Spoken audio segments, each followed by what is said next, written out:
মিলন সাহেব আসবে, বাট আসে নাই। মিলন সাহেবকে জিন্দাবাদ। 5 মিনিট আগে এই পরীক্ষা কেন্দ্রের উপর দেখতে হেলিকপ্টার গেছিল, শব্দ শুনছিলেন না? পরীক্ষা শেষ হওয়ার 5 মিনিট আগে, লাস্ট 5 মিনিট আগে তো হেলিকপ্টারের শব্দ শুই না দেখি সব আকাশের দিকে তাকাইতেছে, শিক্ষামন্ত্রী আইতেছে নাকি। কিছুদিন আগে যে আমাদের পাশের কেন্দ্র ওই যে নূরজাহান বালিকা বিদ্যালয়, নূরজাহান রোডে যেটা আছে, ওইখানে আসছিল শিক্ষামন্ত্রী। এখানে সবাই তো শিক্ষামন্ত্রীর ধন্যবাদ, কোশ্চেন মোটামুটি সহজ আসছে।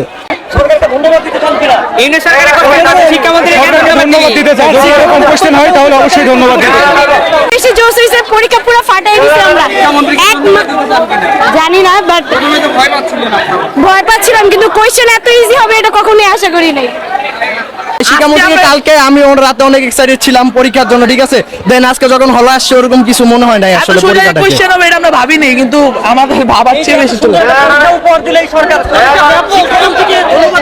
অবশ্যই আমরা ধন্যবাদ দিব, অনেক সুন্দর পরীক্ষার আয়োজন করছে এবার। পরীক্ষা অনেক ভালো হয়েছে, কোনো ভয় ছিল না। আর মিলন সাহেবকে জিন্দাবাদ।